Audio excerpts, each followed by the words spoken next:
Apakah rokok juga termasuk hal yang dapat menghalangi doa? Apakah rokok termasuk menghalangi doa? Pertanyaan berkaitan dengan pertanyaan itu, pastinya bahwa ulama memiliki keragaman sikap mengenai ketentuan hukum merokok. Apakah rokok itu haram atau tidak? Majelis Ulama Indonesia sudah mengeluarkan fatwa, MUI mengeluarkan fatwa bahwa rokok itu haram bagi 5 orang. Rokok itu haram bagi 5 orang. Yang mana itu? 1,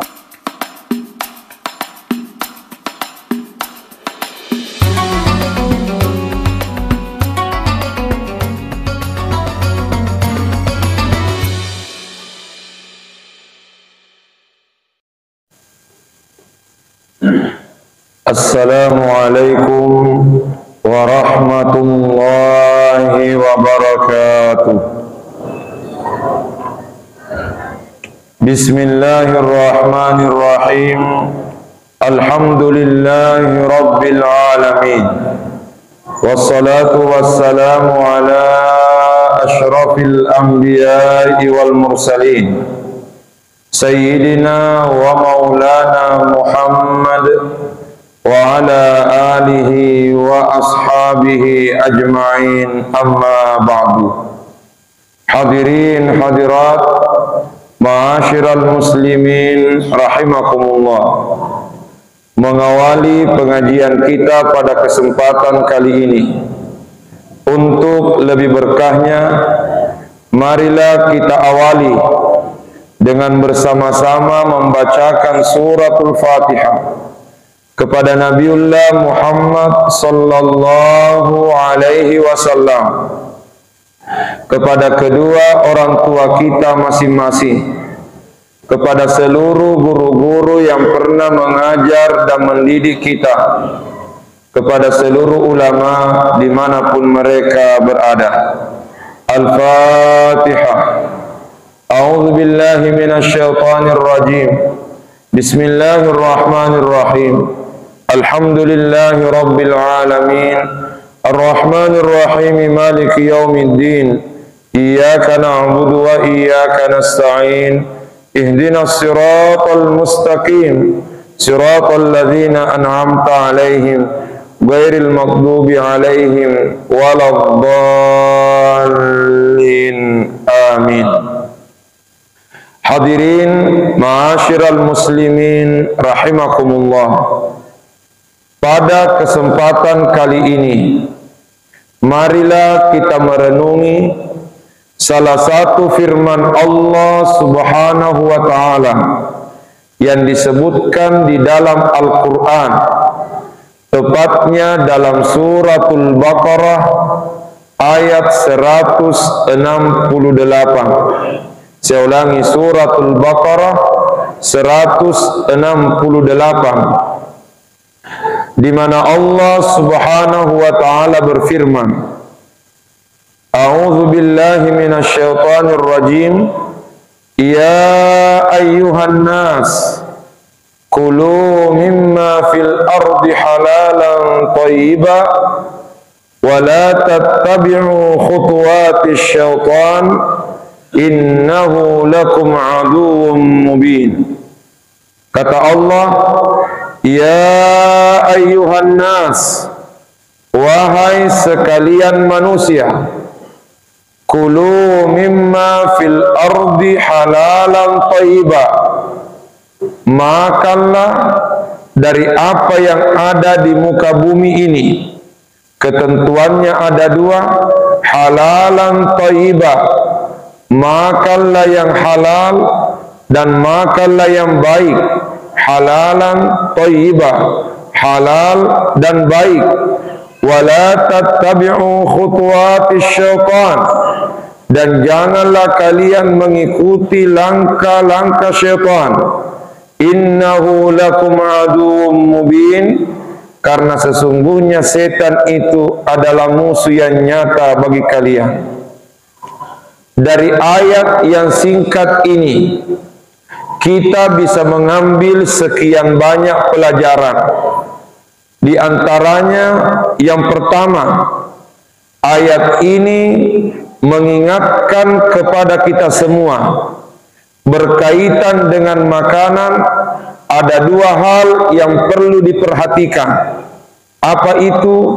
Melihat sisi kehalalannya, dan yang kedua melihat sisi kebermanfaatannya. Itulah makna halalan thayyibah, halal dan baik. Muncul pertanyaan, apa bedanya halalan dengan thayyibah? Di antara ulama tafsir ada yang menjelaskan yang dimaksud dengan halalan dilihat dari aspek hukum. Apakah makanan ini boleh kita makan atau tidak boleh kita makan? Dilihat dari aspek hukum, halal atau haram. Sementara thayyibah dilihat dari aspek bermanfaat atau berbahaya. Sehingga bisa jadi ada makanan sebenarnya halal, tapi kapan dimakan malah menimbulkan masalah dalam diri kita, maka perlu dihindari. Atau sebaliknya, bisa jadi ada makanan dari sisi kebermanfaatan itu baik, tapi ternyata sumbernya tidak berasal dari sumber yang halal, maka perlu dihindari. Saya kasih contoh. Makan tape dengan buatan sendiri itu halal. Makan tape dengan buatan sendiri itu halal. Tapi ketika kondisi lambung tidak cocok dengan tape karena tinggi asam lambung kita, dan kapan makan tape akan membuat sakit kepala, maka sekalipun tapenya halal perlu dihindari. Kenapa? Demi menjaga kesehatan. Makanan itu halal tapi tidak thayyib bagi kita. Artinya bisa saja secara hukum itu halal, tapi dari segi thayyibah kebermanfaatan malah ternyata menimbulkan persoalan.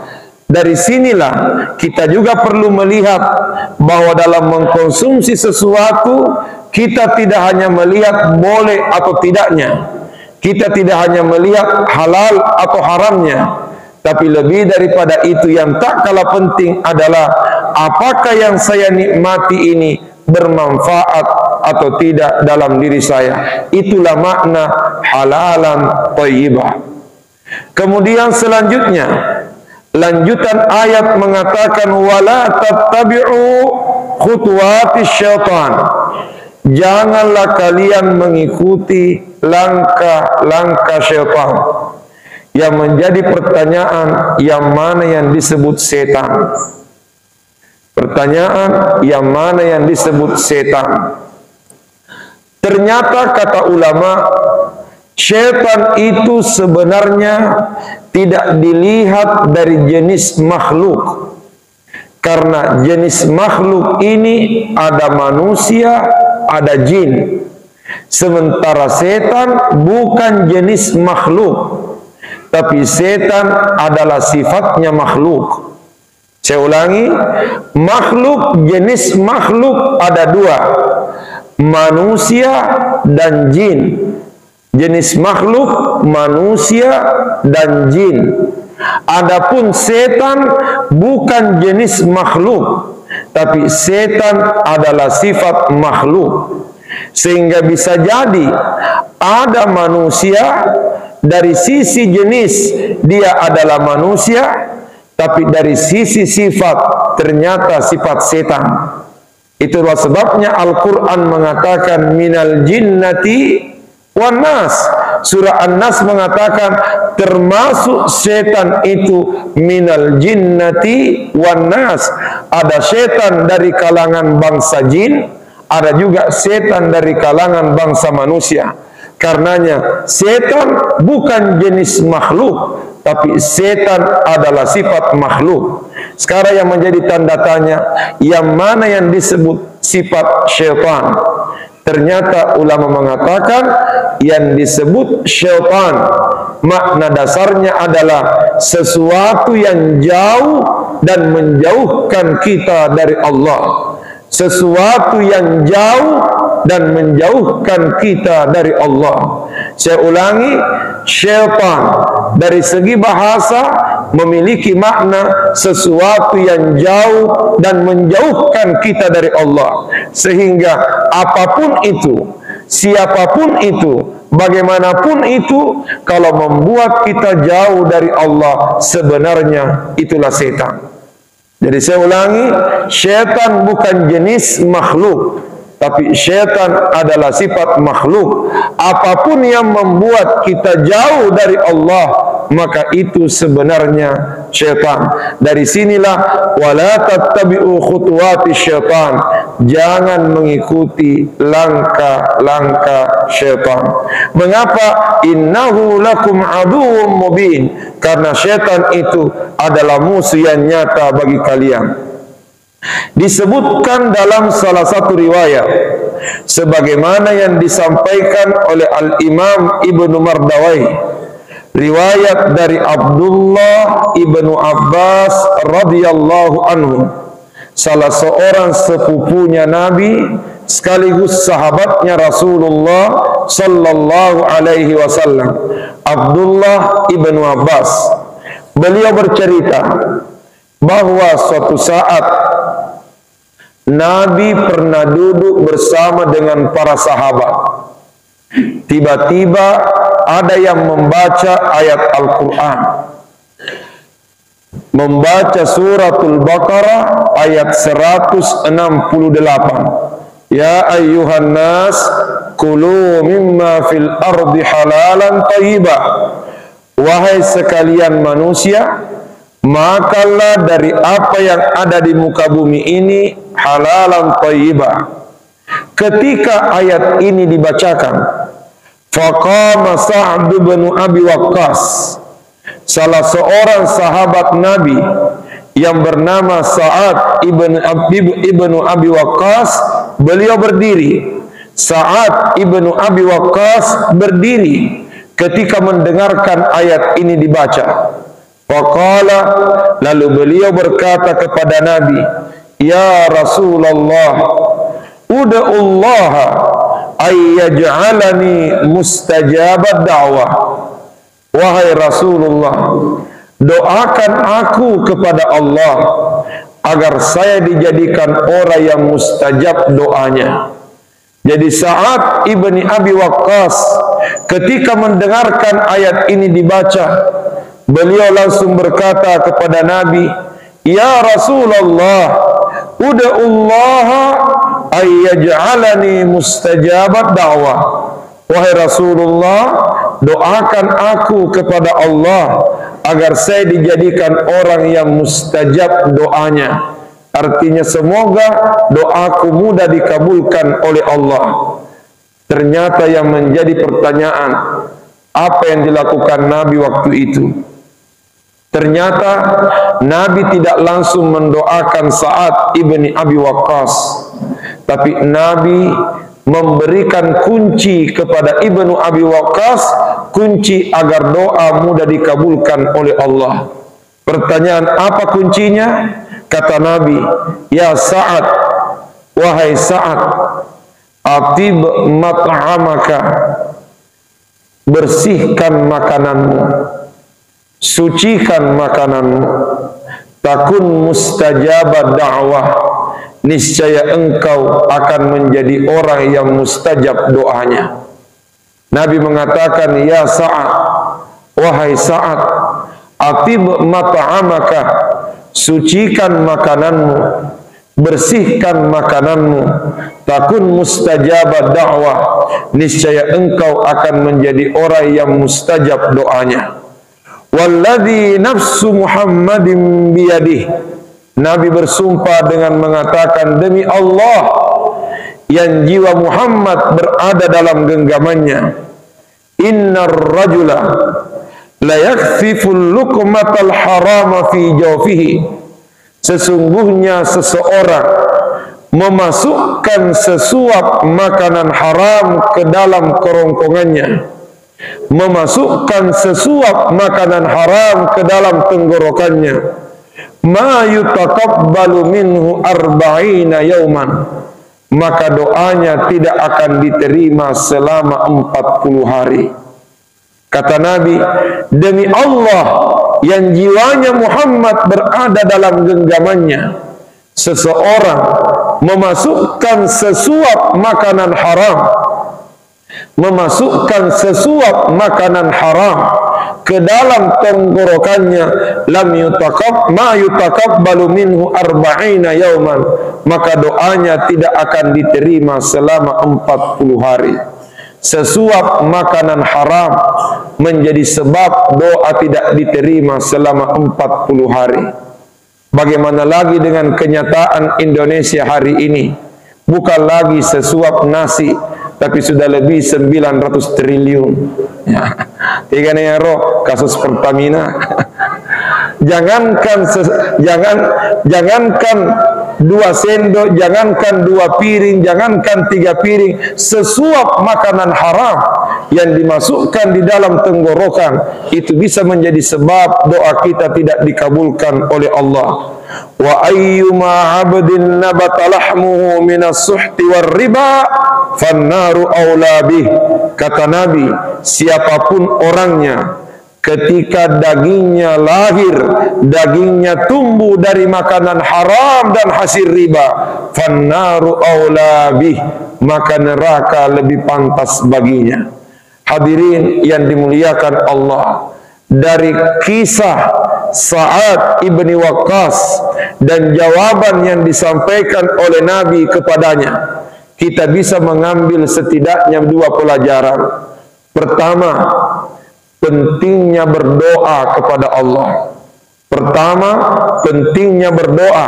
Karenanya Sa'ad meminta kepada Nabi agar didoakan kepada Allah agar dia menjadi orang yang mustajab doanya. Pertanyaan, mengapa kita perlu berdoa kepada Allah? Jawabannya, Nabi bersabda, "Man lam yas'alillah yaghdab alaih." Siapa yang tidak mau berdoa kepada Allah, niscaya Allah akan murka kepadanya. Siapa yang tidak mau meminta kepada Allah, niscaya Allah akan murka kepadanya. Pertanyaan, mengapa Allah murka kepada orang yang tidak mau berdoa? Kata ulama, karena orang yang tidak mau berdoa 2 kemungkinan. Orang yang tidak mau berdoa 2 kemungkinan.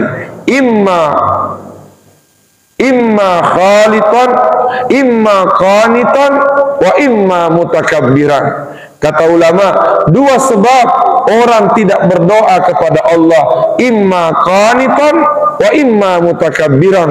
Bisa jadi dia berputus asa dari rahmat Allah, dan bisa jadi dia takabur dan sombong di depan Allah. Tahu dia nama elok baca pak doa 2 sabakna. Imma gima peturunui ripam masena puange, berputus asa dari rahmat Allah, wa imma mutakabbiran, atau bisa jadi dia takabur dan sombong di depan Allah. Karenanya perbanyak doa kepada Allah, karena itulah wujud pengharapan kita kepada Allah Subhanahu wa taala.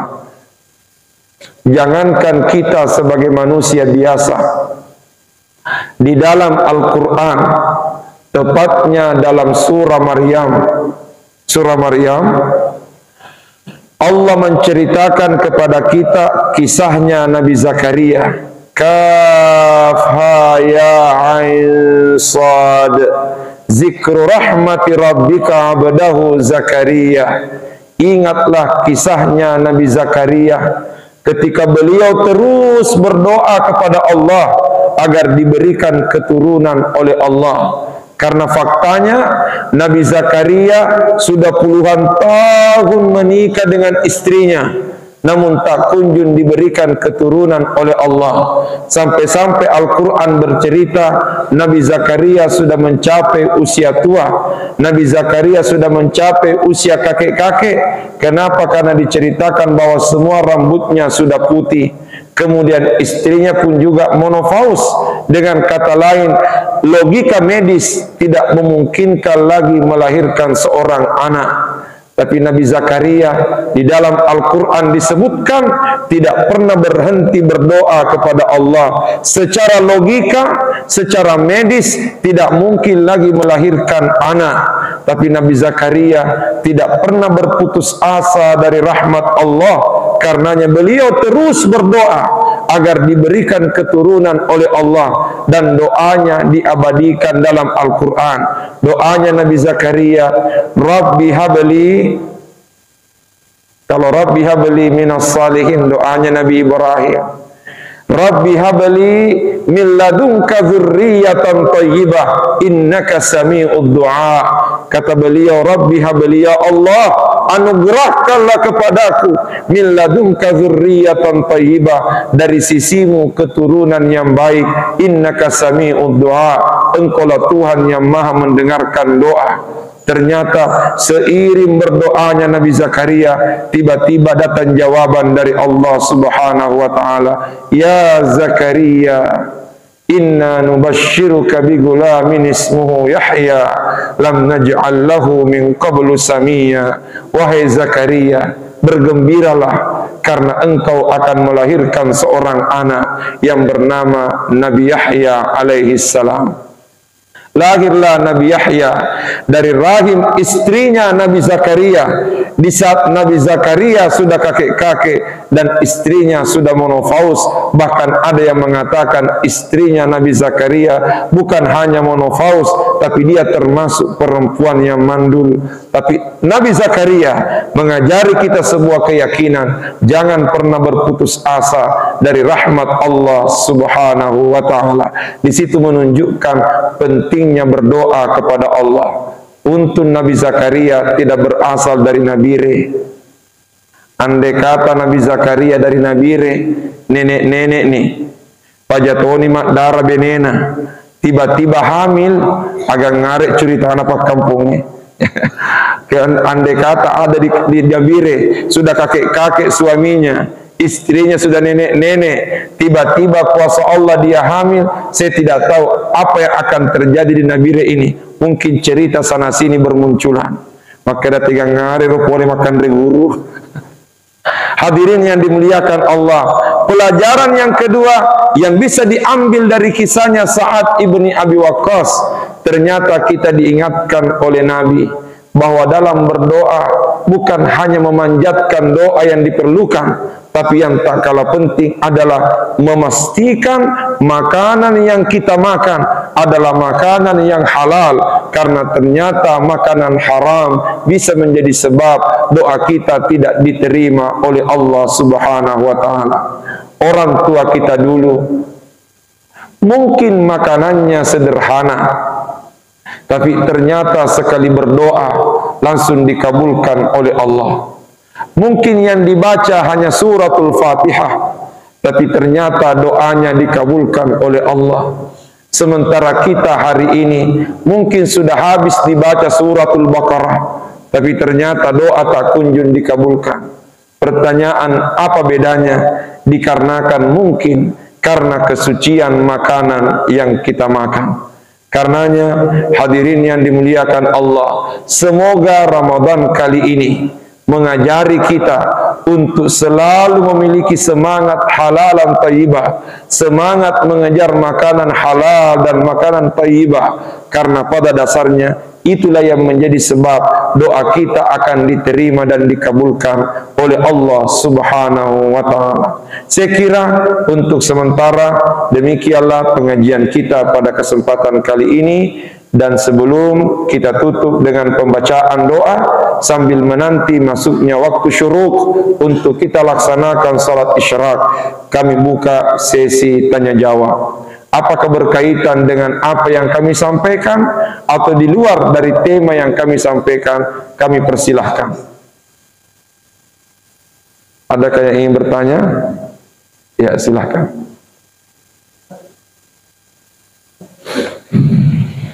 Allahu Akbar. Bismillahirrahmanirrahim. Assalamualaikum warahmatullahi wabarakatuh. Waalaikumsalam. Izin bertanya Ustaz terkait hal yang berkaitan.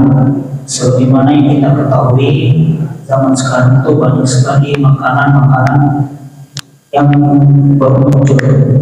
Apalagi menjelang buka puasa itu banyak sekali makanan-makanan yang beragam. Pertanyaannya, apakah ini termasuk kategori thayyibun Ustaz? Mungkin itu saja. Bermunculannya berbagai macam makanan belakangan ini yang terkadang tidak diketahui sumbernya. Lalu bagaimana sikap kita dalam menyikapinya dan apa termasuk makanan thayyibah? Pertama, agama mengajari kita untuk berhusnuzan, berbaik sangka. Artinya apa?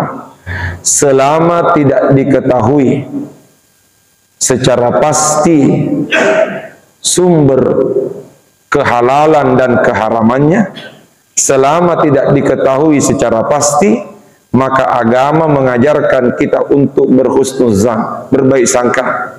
Artinya, kalau ada ayam goreng dijual di luar, tidak perlu kita bertanya, ini ayamnya disembelih dengan bismillah atau tidak. Nah, artinya apa? Kita diminta untuk berhusnuzan. Selama yang menjual itu kita yakini bahwa ini insya Allah orangnya amanah, maka insya Allah halalan thayyibah. Kemudian bagaimana dengan makanan-makanan yang bermunculan ini? Apakah benar-benar thayyibah? Lagi-lagi berkaitan dengan thayyibah itu dikembalikan kepada diri kita. Apakah makanan ini cocok dengan kita atau tidak? Artinya apa? Thayyibah bukan kehalalannya yang dilihat, tapi thayyibah adalah kebermanfaatannya yang dilihat. Saya kasih contoh.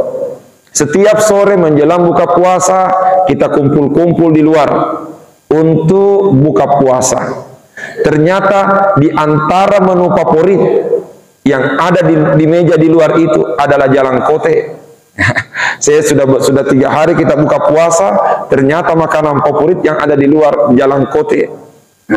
Dan setiap kali makan jalang kote selalu ada lomboknya. Tetapi ketika saya makan jalang kote ditawari pakai lombok, tapi saya selalu menolak lombok. Bukan berarti lombok itu haram, cuma kondisi perut saya sedikit bertentangan dengan lombok. Artinya apa? Lombok itu halal. Apalagi kalau alena pemalak kita Bapak Haji Jabar nagan rusuh ladangi. Boleh jalan di belakang. Boleh makan jalang kote sambil makan lombok, luar biasa. Tapi begitu saya diharapkan untuk makan lombok, saya mengatakan cukuplah jalan koteknya. Kenapa? Karena lombok bermasalah dengan perut saya. Bukan berarti lombok itu haram, tidak, tetap halal. Cuma kondisi di dalam bermasalah. Khawatir jangan sampai saya makan malah menimbulkan masalah di kemudian hari. Maka disinilah kehalalan dilihat dari segi hukum, tapi thayyibah dilihat dari segi kebermanfaatan. Menghindari sesuatu bukan berarti itu haram, tapi menghindari sesuatu karena kita khawatir jangan sampai menimbulkan masalah. Saya kira demikian, wallahu a'lam. Mungkin masih ada lagi yang lain? Ya, silakan.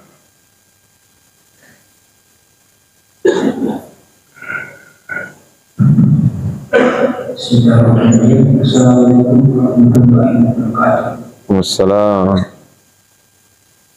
Saya ingin bertanya secara Ustaz berhubung dengan hadis. Dulu waktu saya kuliah di saya beliau di sana dia memimpin imamnya sholat tarawih Pak. Nah, gimana menurut di sini? Apakah yang kedua atau yang keempat keduanya absah sahih? Kemudian yang kedua, ada yang mengatakan salat sunnah witir +1, dan juga ditawari langsung 3. Kemudian kalau saya apakah juga hadisnya 21 absah atau yang langsung 3 absah atau sahih? Bagaimana penjelasan tentang ini? Assalamualaikum warahmatullahi wabarakatuh. Waalaikumsalam warahmatullahi wabarakatuh. Salat tarawih yang pasti 22. Pertama, salat tarawih yang pasti 2 rakaat, 2 rakaat, 2 rakaat, 2 rakaat, 8 sampai 20. Tapi bagaimana dengan praktek yang 4-4-3? Ini seperti formasi sepak bola ini. 4-4-3. Bagaimana dengan praktek 4-4-3 itu?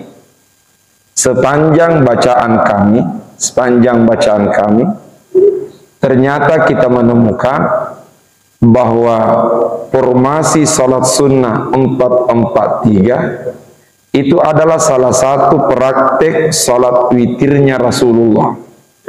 Saya ulangi, formasi 4-4-3 ini Barcelona dan Real Madrid ini. Itu adalah praktek salat witirnya Rasulullah. Karena salat witir itu minimal 1 rakaat, sebanyak-banyaknya 11 rakaat. Praktek witirnya Rasulullah pernah 1 rakaat, pernah 3 rakaat, dan pernah lebih dari 3 rakaat. 3 rakaat bisa 2-1, bisa 3 langsung.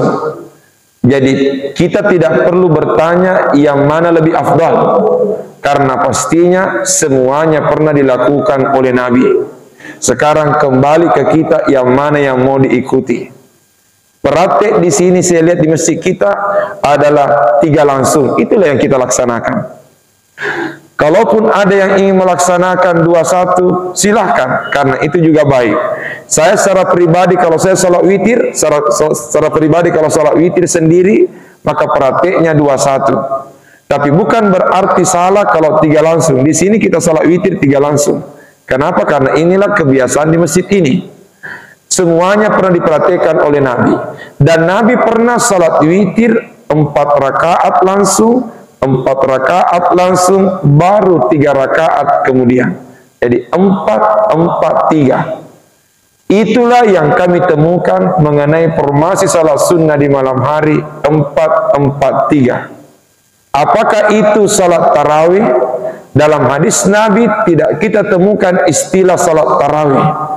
Dalam hadis Nabi yang kita temukan, man qama Ramadan, siapa yang melaksanakan salat sunnah di malam hari Ramadan, imanan wahtisaba, penuh keimanan dan mengharapkan ridhanya Allah, maka dia akan keluar dari bulan suci Ramadan kayaumi waladathu ummu, sebagaimana dia akan keluar dari bulan suci Ramadan dalam keadaan suci seperti sucinya ketika dia baru dilahirkan dari perut ibunya.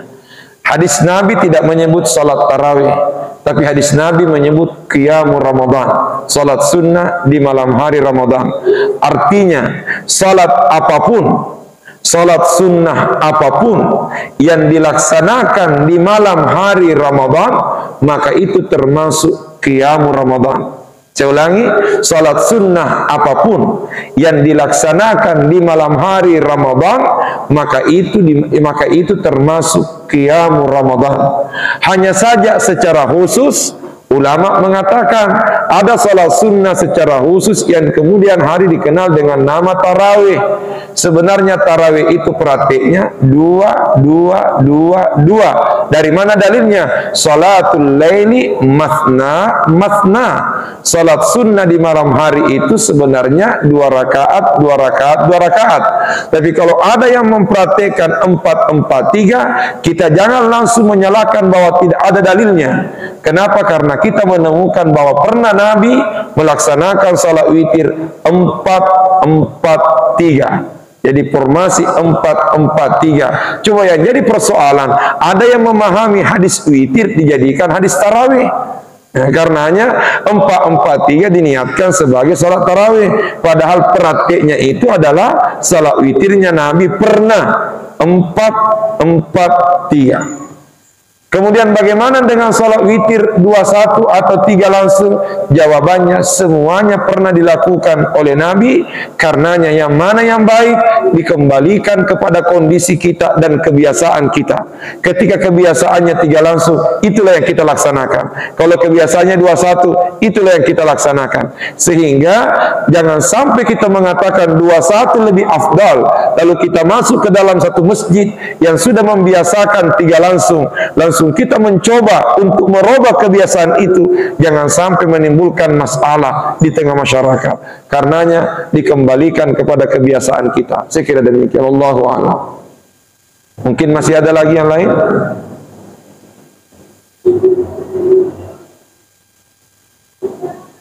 Yang ingin mengajukan pertanyaan, aman terkendali? Ya. Iya, silakan. Waalaikumsalam. Berkaitan dengan terhalang doa tadi, apakah rokok juga termasuk hal yang dapat menghalangi doa? Apakah rokok termasuk menghalangi doa? Pertanyaan berkaitan dengan pertanyaan itu, pastinya bahwa ulama memiliki keragaman sikap mengenai ketentuan hukum merokok. Apakah rokok itu haram atau tidak? Majelis Ulama Indonesia sudah mengeluarkan fatwa, MUI mengeluarkan fatwa bahwa rokok itu haram bagi 5 orang. Rokok itu haram bagi 5 orang. Yang mana itu? 1, rokok itu haram bagi tokoh agama, termasuk para ustaz. Rokok, ini fatwa MUI ini, rokok itu haram bagi tokoh agama, termasuk para ustaz. Karenanya kalau jadi imam sebaiknya menghindari rokok. Kalau kita merujuk kepada fatwa MUI, perlu dihindari. Ketika fatwa ini ingin dikeluarkan, ketika terjadi rapat ulama, pertemuan alim ulama, kalau tidak salah tahun 2007 yang lalu, ternyata beberapa ulama dari Jawa protes. Karena kita kenal ulama-ulama Jawa banyak yang merokok, dengan mengatakan bahwa rokok tidak bisa diharamkan, apalagi bagi ustaz. Paling tinggi statusnya adalah makruh, karena tidak ada dalil pasti yang mengatakan rokok itu haram. Karenanya dalil tertingginya adalah makruh. Walhasil datanglah ulama Sulawesi menyanggah. Ulama Sulawesi menyanggah ini, apa yang disebut dengan makruh? Dijawablah oleh ulama Jawa, makruh adalah sesuatu yang tercela. Maka disanggahlah oleh orang ulama Sulawesi, layakkah seorang ustaz melakukan sesuatu yang tercela? Karenanya haram. Itu satu kata ini. Yang kedua, rokok itu haram bagi anak kecil. Kenapa? Karena itu akan merusak pikirannya. 3, rokok itu haram bagi wanita hamil. Kenapa? Karena itu akan merusak kandungannya. Maaf, bukan 5 orang, 4 orang. Haram bagi 4 orang. Pertama, haram bagi tokoh agama, haram bagi anak kecil, haram bagi wanita hamil, dan yang keempat, haram merokok di tempat umum dan tertutup. Di tempat umum dan tertutup. Mengapa? Karena di tempat umum ada perokok, ada orang tidak merokok. Dan ternyata bahaya asap rokok lebih berbahaya kepada perokok pasif dibandingkan dengan perokok aktif. Yang mana disebut dengan perokok aktif, ada namanya tomak kaluru. Yang mana disebut dengan perokok pasif, dia tidak merokok, tapi asap rokok dia cium masuk dikarenakan ada orang merokok di dekatnya. Karenanya tidak boleh merokok di tempat umum dan tertutup karena itu membahayakan orang. Pertanyaan, mana dalilnya? Wala tulqu bi aidikum ila tahluka. Jangan masukkan dirimu dalam kebinasaan. Nah, karenanya anak kecil tidak boleh merokok. Wanita hamil tidak boleh merokok. Merokok di tempat umum dan tertutup tidak boleh. Kenapa? Karena jangan sampai ada bukan perokok malah dia tersiksa gara-gara kita. Tapi yang menjadi persoalan bagaimana dengan tokoh agama. Nah, jawabannya kata ulama, tokoh agama memang perlu menjaga sikap. Kenapa? Karena dia adalah teladan dan contoh di tengah masyarakat. Kalau ustaznya yang rusak, tidak ada lagi yang bisa diperbaiki. Karenanya ustaz atau tokoh agama mesti benar-benar berbeda dari yang lain. Kalau dikatakan bahwa kenapa kami harus berbeda? Jawabannya mutiara dan emas memang berbeda dengan batu pasir. Jadi jangan menjadikan diri kita ingin sama dengan yang lain. Karena kalau kita ingin sama dengan yang lain, apa bedanya dengan kita dengan yang lain? Karenanya untuk menjadi istimewa, istimewakanlah diri kita. Itulah para ustaz dan tokoh agama. Tapi Muhammadiyah lebih keren. Muhammadiyah berdasarkan hasil majelis tarjinya mengeluarkan fatwa bahwa rokok itu haram secara mutlak. Oh, kok tidak boleh minta merokok. Rokok haram bukan karena kehalalan dan keharamannya. Jadi rokok terlarang bukan karena halal atau keharamannya, tapi rokok terlarang karena membahayakan. Jadi bukan karena kehalalannya sehingga dia terlarang, tapi rokok terlarang karena membahayakan. Jadi apakah rokok itu menghalangi doa? Kembali kepada yang tadi, yang menghalangi doa ketika yang dimakan itu adalah sesuatu dalam kategori haram. Jadi kembali kepada masalah ini, apakah ini termasuk dalam kategori hukum halal haram? Ternyata dari sisi zat bukan kehalalannya sehingga itu bukan keharamannya sehingga itu terlarang, tapi rokok dilarang karena membahayakan. Sehingga mohon maaf. Sekali lagi saya mohon maaf. Saya ingin menyampaikan bahwa itu yang suka merokok pandai jika itu membaca. Itu yang suka merokok pandai jika itu membaca. Karena jelas-jelas di semua pembungkus rokok ada kalimat mengatakan merokok menimbulkan kanker bla bla bla bla. Bahkan tulisan terakhir merokok membunuhmu. Sehingga kalau ada orang merokok, saya terkadang berpikir macam apa orang baca. Yang jelas-jelas tertulis merokok membunuhmu. Tapi ini cuma pikiran saya ini. Sehingga sekali lagi, apakah rokok itu bisa menghalangi doa? Sekali lagi kembali kepada ketentuan tadi, yang menghalangi doa ketika ada makanan yang masuk ke dalam tenggorokan kita, termasuk makanan haram. Rokok dilarang oleh beberapa ulama bukan karena keharamannya dari segi zat, tapi dia terlarang karena membahayakan. Saya kira demikian. Masih saya difakal dulu ya. Ya. Mungkin ada lagi yang lain? Iya, silahkan.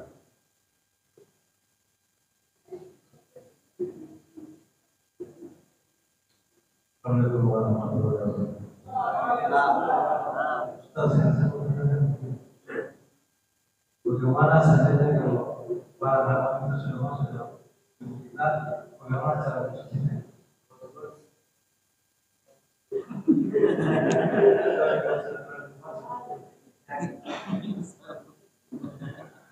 Pertama, kalau ada makanan haram tak kala masuk ke dalam, bagaimana cara membersihkan? Pertama, ketentuan agama mengatakan wala tulqu bi aidikum ila tahluka. Jangan masukkan dirimu dalam kebinasaan. Jangan sampai kita beralasan ingin membersihkan yang haram-haram lantas kita minum sunlight. Untuk bersihkan dalam jangan, karena itu membahayakan. Yang kedua, ketika makanan haram itu masuk ke dalam, berarti sudah ada dosa. Dan dosa itu dibersihkan bukan dengan material, tapi dosa itu dibersihkan dengan memperbaiki tobat dan istighfar kepada Allah. Kata Allah, innal hasanati yuzhibnas sayyi'at. Sesungguhnya banyaknya kebaikan itu bisa menghilangkan keburukan. Artinya, ketika dalam diri kita pernah masuk begitu banyak makanan dan minuman haram, maka yang lalu biarlah berlalu. Selanjutnya kita perlu mencoba untuk memasukkan yang baik-baik dalam diri kita, ditambah dengan upaya memperbaiki taubat dan istighfar kepada Allah. Kita tidak tahu bagaimana perjalanan hidup seseorang. Pastinya setiap orang memiliki sejarah di masa lalunya masing-masing. Tidak ada orang yang bisa memastikan bahwa orang ini benar-benar suci di masa lalunya. Jangankan manusia biasa, manusia luar biasa pun juga terkadang bermasalah. Jangankan masyarakat awam, kami saja yang para ustaz tidak menutup kemungkinan. Sampai-sampai ada ungkapan mengatakan lebih baik jadi mantan preman daripada menjadi mantan ustaz. Mantan preman, alhamdulillah. Tapi mantan ustaz, na'udzubillah. Karena bagaimana kalau tak kalah masuk ke dalam, maka innal hasanati yuzhibnas sayyi'at. Kebaikan-kebaikan yang dilakukan itu akan menghilangkan keburukan. Karenanya yang buruk-buruk ini yang lalu biarlah berlalu. Sekarang kita perlu membuka lembaran baru untuk melakukan yang terbaik di kemudian hari. Yang kedua, Nabi mengatakan likulli da'in dawa. Setiap penyakit ada obatnya. Wa dawa'uz dzunubi al-istighfaru, dan obatnya dosa adalah istighfar. Itulah kita membersihkan hal-hal yang terkadang merusak dan mengotori hidup kita di masa lalu. Tidak ada manusia yang lepas dari dosa. Tapi kita harus yakin sebesar apapun kesalahan masa lalu kita, jauh lebih besar rahmat dan ampunannya Allah. Saya kira demikian. Allahu a'lam. Ada posisi Islam. Iya. Assalamualaikum warahmatullahi wabarakatuh. Wassalam. Bagaimana hukumnya berzikir di waktu berhadas, duduk atau Ya ayyuhalladzina amanu zkurullaha zikran katsira. Wahai orang-orang beriman, berzikirlah kepada Allah dengan zikir yang banyak. Ayat ini sifatnya umum. Kapanpun, dimanapun, bagaimanapun, perbanyak zikir. Hanya saja zikir itu ada dua. Ada zikir bacaan Quran. Ada zikir bukan bacaan Quran.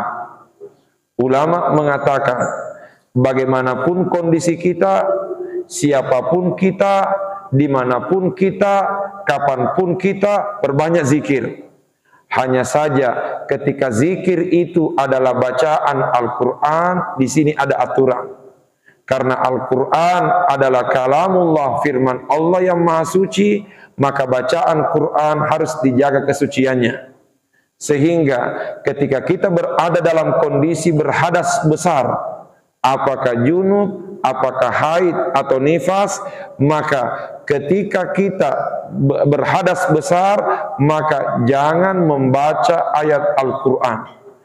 Membaca ayat Al-Quran terlarang bagi orang yang berhadas besar ketika itu diniatkan sebagai ayat Quran. Tapi ketika dia membaca ayat Quran bukan sebagai ayat, tapi sebagai doa dan zikir, itu boleh. Contoh, Al-Fatihah. Langsung baca Al-Fatihah. Al-Fatihah ini ayat. Tapi ketika membaca Al-Fatihah, ternyata dia jadikan sebagai doa, tidak mengapa. Karena siapapun dan bagaimanapun kita boleh berzikir dan berdoa. Rabbana atina fid dunya hasanah, itu ayat.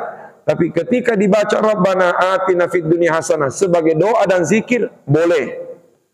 Bismillahirrahmanirrahim, itu ayat. Tapi ketika mau makan, Bismillahirrahmanirrahim, apakah itu dibaca sebagai ayat?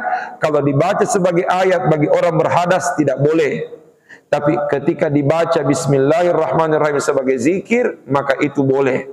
Adapun di luar bacaan-bacaan Quran, kapanpun dan dimanapun serta bagaimanapun tetap dianjurkan untuk memperbanyak zikir kepada Allah Subhanahu wa taala. Karenanya zikir ini jangan sampai lepas dari kita. Kenapa? Karena man laisa lahu wird marid.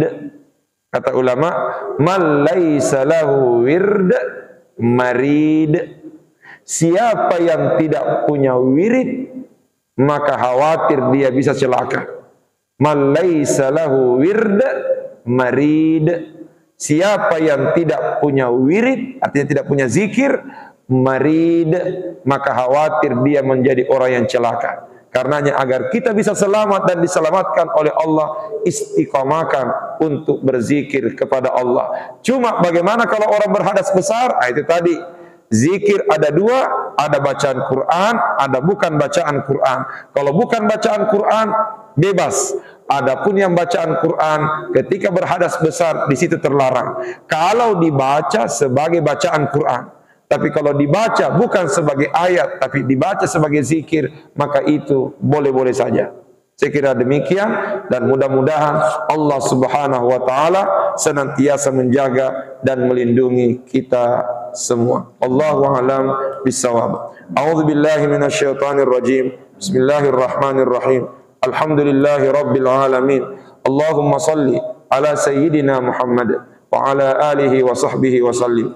Allahumma anfa'na bima 'allamtana wa 'allimna ma yanfa'una warzuqna ilma yanfa'una. Rabbana zidna ilman warzuqna fahma. Subhanaka la ilma lana illa ma 'allamtana innaka antal alimul hakim.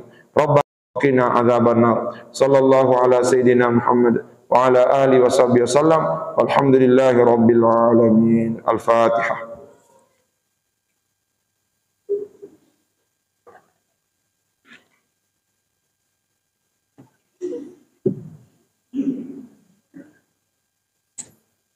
Assalamualaikum warahmatullahi wabarakatuh.